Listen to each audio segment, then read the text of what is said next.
So what's up mga langga? Maayong adlaw kanatuntanan mga langga. So as you can see, ayan, kino-cross na po yung yung blood kay mama mga langga dahil ayon sa paniniwala nating mga Pilipino, kapag may birthday tapos magkatay tayo ng manok ay i-cross down ng blood yung parts ng katawan ng tao para daw mawala-wala yung mga sakit, no. So thank you so much kay Papa at kay Insik na na kanang nagkatay ng manok. At sa mga oras na yun mga laga, pagkatapos maanuhan ni mama ay nagmamadali niya po akong magayat dyan ng mga aromatics. Nagayat ako dyan ng bawang tsaka sibuyas, ng mga pangsahog para sa mga lulutuin ko for today's video mga laga. Because birthday ni mama, 79th birthday po ng aking mama, and of course Valentine's Day po. Sabay po yung celebration namin ngayon, Valentine's Day at birthday ng aking pinakamamahal na ina. So sa nakikita nyo po ay meron tayo dyang carrots tsaka meron tayong Baguio beans.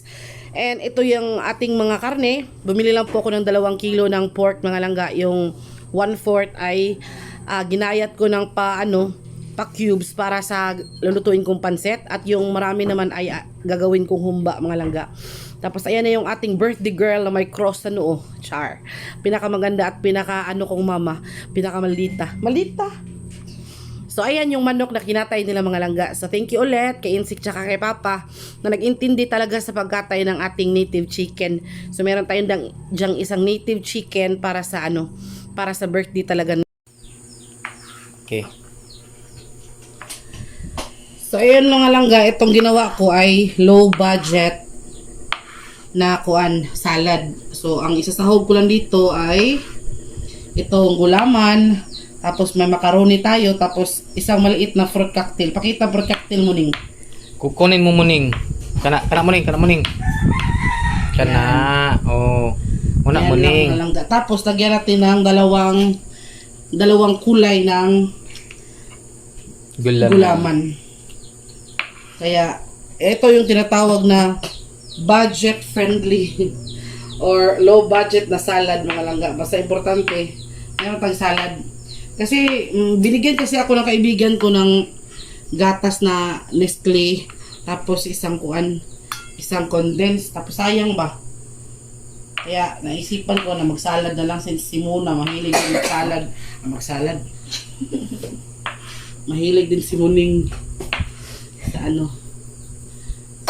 sa Korbang mo lang nagunit. Hindi na siya. Macaroni lang ano? Yeah. Macaroni. Yan. Hindi sasawag natin sa salad. Si mama, di naman makakain ng salad. Kaya yung salad para sa atin lang talaga yan. Kaya di man siya mahilig sa salad kaya may gatas. No? Di sa mahilig sa gatas. Mga pagkain may gatas ay ayaw talaga ni Mother Earth. Kaya gusto niya mututoy na siya. Ayaw ni Muning. Ito pinasi. Okay na?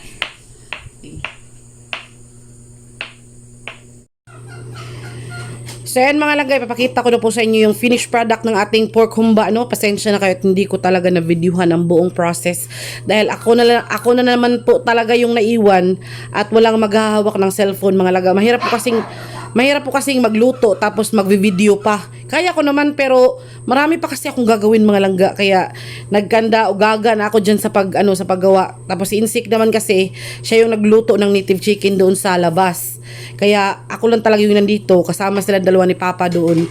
Hindi ko naman masyadong si Muna mautusan dahil nga hindi pa niya alam yung mga gagawin. So ako na lang muna diyan mga langga. Tapos tinawag ko si Papa na pwede bang videohan ako habang gumagawa ako ng ating salad, no. So ayan yung ating salad mga langga. Like what I've said, it's low budget yung tinawag ko na salad mga langga dahil wala yang kaong, wala yang wala yang mga iba pang sangkap. So yung nilagay ko lang dyan ay yung 2 kulay ng gelatin or ano ba yun, Insik? Gulaman, tapos macaroni. Meron pa kasi akong natirang macaroni mga langga na parang mga half kilo yata yan na macaroni. Inubos ko na natira dun sa last kong gawa na salad. Tapos ayan, yung maliit na naka ng fruit cocktail mga langga. Pasensya na kayo sa manok dahil ang ingay talaga ng mga manok dito sa bukid kapag ganito nag-voice over ako para bang ginugulo talaga nila ako pag nagvo-voice over, pero okay lang yan mga langga. Tapos yung ano dyan, yung gatas dyan mga langga ay napaka ano lang din, limited lang. Dahil mahal talaga yung mga gatas ngayon, no? Grabe talaga yung mahal ng mga bilihin ngayon. So yung nilagay ko dyan ay 2 Durin, ay 2 condensed, tapos yun yung bigay na Nestle cream, tapos isang cream dinsada. So para sa akin parang kulang pa talaga yung yung gatas mga langga, tapos chilled pa yung Nestle cream, pero okay na yan, masarap pa rin yan mga langga kaysa wala, no? Kaya thankful pa rin tayo na nakagawa tayo ng low budget or friendly budget na na salad mga langga. So kami lang yung kakain ng salad kasi yung birthday celebrant ay ayaw talaga ni mama ng mga ganyang pagkain kapag may halong gatas. Ewan ko ba, ayaw talaga ni mama ng mga may gatas na pagkain. Hindi kasi siguro sila sanay, hindi talaga matanggap ng sikmura niya. Hindi naman natin mapilit mga langga dahil simula pagkabata niya ay ganun talaga yung nakaugalian niya. So yung mga dinudurog ko na yan mga langga, yung Nestle cream yan, hindi ko siya kasi minimix sa ibang mga mga gatas. Kasi nakalimutan ko na chilled pala yung aking Nestle cream, no? Pero okay pa rin yan. I-mix na natin yan ng maayos para mag-combine yung mga lasa ng ating mga mga sahog sa ating salad mga langga. So wala nang patumpik-tumpik pa mga langga. Pagkatapos ng ating lahat ng mga aromatics para sa pansit, sinimulan ko ng lutuin kasi parang lumalalim na ang gabi mga langga. Hindi ko kasi akalain na makakatulog, mahihimbing ako sa pagkatulog mga langga dahil talaga ako ba, parang gikapoy bitaw ko sa mong paglaag-laag ni muna sa bayan. Talagang ako ba, hinahapo ako. So ayan, na late yung pagising natin, no, para naabutan tayo ng gabi dyan. Kaya minamadali ko na yung aking mga kilos mga langga. Sinusote ko na or sinangkutsa ko na yung mga karne na para talaga sa pansit. So ako lang yung nag-video dyan mga langga. Sinubukan ko talaga, kaya yung video natin ay hindi maganda yung yung quality. So fast forward tayo mga langga. So sa mga oras na yan, papatapos na yung ating pansit. So nilagay ko na dyan yung lahat ng mga aromatics, mga gulay, mga sahog, tinimplahan ko na, tapos last na nilagay ko dyan na gulay ay yung repolyo mga langga. So yan yung panghuling ingredients para sa ating ginawang pansit. So yan? Fresh meki tapos bihon lang. Kasi kapag bumili ako ng tanghon ay masyadong mahal. So ayan, nire-ready ko na. Nandito na yung aking mga mahal na mga panauhin ng aking mga magulang, si Papa at saka si Mama. Andyan din si Muna, na talagang pinapanood lang nila ako mga langga habang naghahanda, kasi gusto kong pagsilbihan sila sa abot ng aking makakaya. So ayan mga langga, nakikita nyo, luto na yung ating bihon, ay yung ating bami, ating pansit, tapos meron tayong isang loaf dyan na sliced bread. Ayaw ni mama ng cake, baka magtaka kayo kung bakit walang cake. Ayaw niya ng cake, hindi daw siya sanay. Ayaw niya mag-blow. So ayan, meron din tayo dyang lumpia, gumawa din ako ng ibang lumpia mga langga. Sinaubos niya yung unang gawa ko, gumawa ako para sa birthday talaga ni mama. Tapos meron dyang isang Tupperware ng salad at isang Tupperware din ng native chicken. Mainit na sabaw. Sobrang sarap. So thank you kay Insik na nagluto sa ating native chicken. Hindi siya buo, hindi siya tinubuok. Ginayat-gayat yan na manok, tapos nilagyan ng repolyo tsaka sayote. Sobrang sarap ng pagkakatimpla mga langga. Tapos maya-maya ay talagang nilagay na namin sa mesa lahat ng pagkain para simula na yung celebration, para sa birthday, para sa ika-79th birthday ng aking pinakamamahal na ina na naka-red pa para naghahanap ng Valentino. Ayay! So ayan, nandyan din sa paligid-ligid maraming linga, nandyan din si Livy, hindi lang nagpakita sa camera. So ayan ang mga langga, alam nyo naman kapag vlogger, kailangan mo ng picturean lahat ng pagkain bago talaga kainin. So ganyan yung mga vlogger ngayon, mabugnaw na lang ang sabaw, una mukaon. Tapos ayan, nakikita nyo po, andyan na si Livy, tinawag na ni Insik kasi sabay na kami kakain. Tapos gusto ko na naman pong humingi sa inyo ng patawad, pasensya, dahil i-voice over ko na throughout the video lahat ng video namin dahil nag-video po yung aming kapitbahay, no. Iniwasan natin na magkaroon tayo ng violation sa ating channel. Kaya ayan, habang kumakain kami ay nagvo-voice over kami. Kung nakikita nyo po ay nanalangin po muna kami. Baka isipin nyo na diretso kain na kami, hindi kami nanalangin. So, nalangin po muna kami dahil yun ang pinaka-importante talaga sa lahat. Bago ang kainan, kailangan muna magpasalamat sa blessings na natanggap, sa pamilya na kasama, at sa good health sa nagbe-birthday, lalo na sa mga magulang ko, no, sa mama ko, kay Muna, kay Insik, sa pamilya namin, lahat-lahat ng family member namin na binigyan niya ng kalusugan, magandang kalusugan. So, sa mga oras na yan ay bakbaka na sa pagkain, mga langga, kainan na. Tapos, insert lang natin si Inday Lucy, no? Kasi Inday Lucy hindi nakauwi. Kasi busy siya sa schooling niya. Sa kanyang, sa konsolasyon. Kaya hindi siya nakauwi ngayon. Siguro sa mga susunod pa na mga linggo, siya uuwi. So, kain tayo mga langga.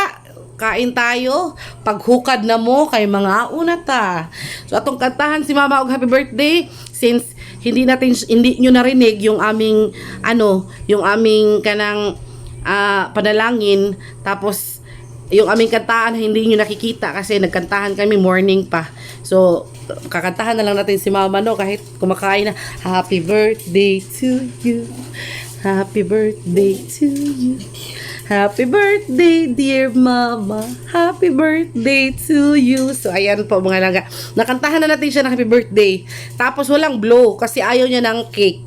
Kasi ayaw daw niya nang mag-blow siya kasi nakakahiya. Hindi pa daw niya hindi daw siya sanay na magkaroon ng cake. Yung cake daw ay para sa mga bata na lang. Kaya yung hiling niya ay sliced bread na lang. Kaya pinagbigyan natin 2 loaf yan ng sliced bread yung binili namin kanina.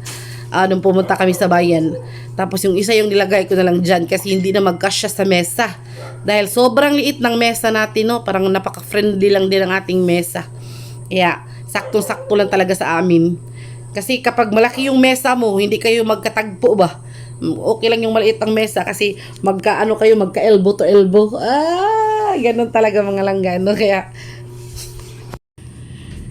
so yan mga langgano, gusto ko lang pong kunin yung pagkakataon mga langga para magpasalamat po sa lahat ng mga nagpahayag ng kanilang magagandang comment, mga greetings po para sa amin, para sa pamilya namin, para sa birthday ni Mama, at lalong-lalo na po kay Muna. Thank you din po sa mga may mabubuting puso na nagpaabot ng kanilang tulong kay Muna at nagpaabot din po ng pa-birthday para kay Mama.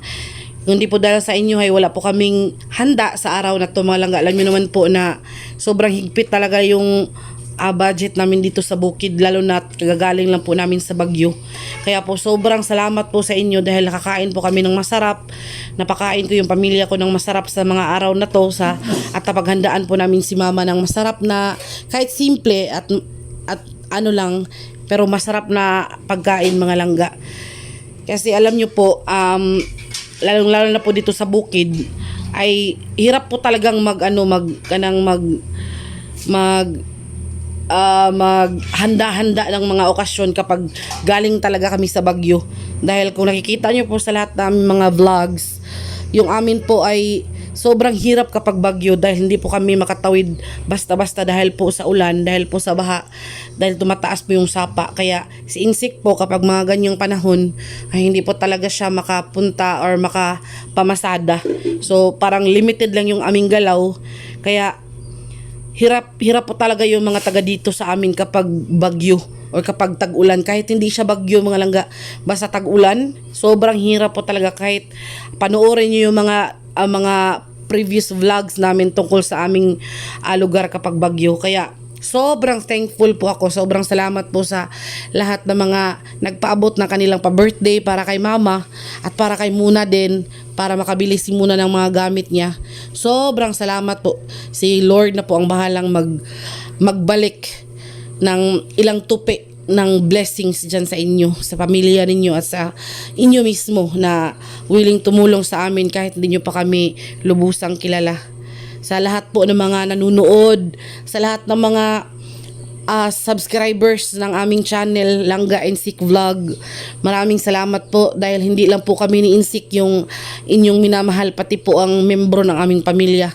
Si Mama, si Papa, si Muna, si Angelo, si Inday Lucy, si Livy, lahat po ng pamilya namin na kilala nyo ay minahal nyo at talaga namang walang priceless yung inyong suporta sa amin mga langga, no.